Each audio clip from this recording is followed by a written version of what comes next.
ভারত সরকারের এনটিপিসি থেকে নতুন রিক্রুটমেন্ট বিজ্ঞপ্তি প্রকাশিত হয়েছে। রিক্রুটমেন্ট বিজ্ঞপ্তি অনুসারে অ্যাসিস্ট্যান্ট অফিসার পদে আপনারা আবেদন জানাতে পারবেন। অনেকগুলো শূন্য পদে এই ভ্যাকান্সি ছাড়া হয়েছে। আজকে ভিডিওটির মধ্যে দিয়ে এর এলিজিবিলিটি ক্রাইটেরিয়া, কীভাবে আবেদন করবেন, কত তারিখ পর্যন্ত আবেদন চলবে, সমস্ত ডিটেলস বিষয় আমরা জেনে নেব এই ভিডিওটির মধ্যে। ভিডিওটিকে স্কিপ না করে প্রথম থেকে শেষ পর্যন্ত মনোযোগ সহকারে দেখতে থাকুন। চ্যানেলে প্রথমবার হলে সাবস্ক্রাইব করে পাশের বেল আইকনটিকে বাজিয়ে রাখুন এরকমই গুরুত্বপূর্ণ লেটেস্ট আপডেটগুলো সবার প্রথমে পাওয়ার জন্য। তো চলুন ভিডিওটিকে শুরু করা যাক। তো বন্ধুরা, অনস্ক্রিনে দেখতেই পাচ্ছেন নোটিশ প্রকাশিত হয়েছে এনটিপিসি। এখানে দেখতে পাচ্ছেন এনটিপিসি, এখানে কিন্তু মেনশন করা হয়েছে NTPC limited, government of India enterprise থেকে এই নোটিশটি জারি হয়েছে। নোটিশ অনুসারে এখানে যেটা বলা হচ্ছে, name of the post assistant officer 50 post, 50টি পোস্টের ভ্যাকান্সি আছে অ্যাসিস্ট্যান্ট অফিসারের জন্য। এর জন্য কি কোয়ালিফিকেশন লাগবে সেই বিষয়টা আমরা এবার এখান থেকে কিন্তু দেখে নেব।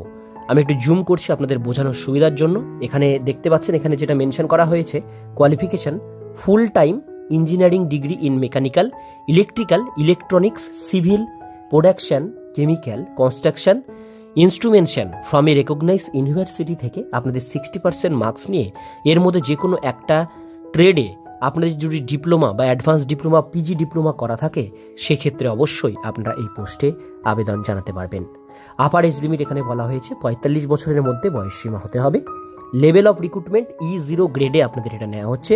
আপনাদের পে স্কেল থাকবে 30,000 টাকা থেকে 1,20,000 টাকার মধ্যে আপনাদের স্যালারি থাকবে। এবার এখানে দেখব ক্যাটাগরি ওয়াইজ ভ্যাকান্সিটা মেনশন করা আছে। যেমন পোস্টের নাম অ্যাসিস্ট্যান্ট অফিসার সেফটি, জেনারেল 22টা, ইডাব্লিউএস 5টা, ওবিসি আছে 14টা, এসসি আছে 6টা, এসটি আছে 3টা, টোটাল ভ্যাকান্সি আছে 50টা। এবার আমরা দেখব এখানে কি কি ডকুমেন্টস আপনাদের লাগবে এই অ্যাপ্লিকেশন ফর্মটি ফিল আপ করবার জন্য। এখানে প্রথমে বলা হয়েছে 10th passing certificate, date of birth proof হিসাবে মাধ্যমিকের মার্কশিট, সার্টিফিকেট অথবা অ্যাডমিট কার্ড, যেখানে ডেট অফ বার্থ আছে সেটা লাগবে, আধার কার্ড, প্যান কার্ড লাগবে। ইঞ্জিনিয়ারিং ডিগ্রির আপনাদের যে মার্কশিট আছে 60% মার্কস বা মার্কশিট, সেটা কিন্তু লাগছে। সেফটি ডিপ্লোমা, মার্কশিট, এই সমস্ত জিনিস কিন্তু আপনাদের এখানে লাগবে।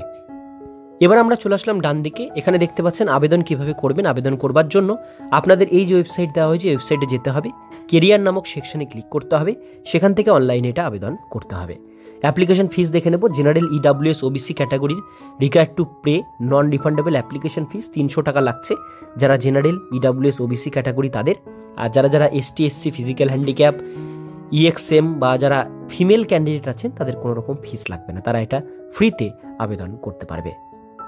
এবার আমরা দেখে নেব ইম্পর্টেন্ট ডেটগুলো। এখানে অনলাইন অ্যাপ্লিকেশন শুরু হয়েছে 26/11/2024 তারিখ থেকে, অর্থাৎ গতকাল থেকে এটার আবেদন শুরু হয়েছে। যেটার এখানে লাস্ট ডেটটি যেটা মেনশন করা হয়েছে 10/12/2024 তারিখ, অর্থাৎ ডিসেম্বরের 10 তারিখ পর্যন্ত এই অ্যাপ্লিকেশন ফর্মটি আপনারা কিন্তু অনলাইনের মাধ্যমে ফিল আপ করতে পারবেন। তো বন্ধুরা, ডিটেলস বিষয়গুলো আপনার সাথে শেয়ার করলাম। যারা আবেদন করতে চান খুব শীঘ্রই এটি অনলাইনের মাধ্যমে আবেদন করে নেবেন কোয়ালিফিকেশন ওয়াইজ। আজকের ভিডিও এতটুকু পর্যন্তই। ভিডিওটি কেমন লাগলো অবশ্যই কমেন্টে জানাবেন। ভালো লাগলে লাইক করবেন, চ্যানেলে প্রথমবার হলে সাবস্ক্রাইব করে পাশের বেল আইকনটিকে অবশ্যই বাজিয়ে রাখবেন।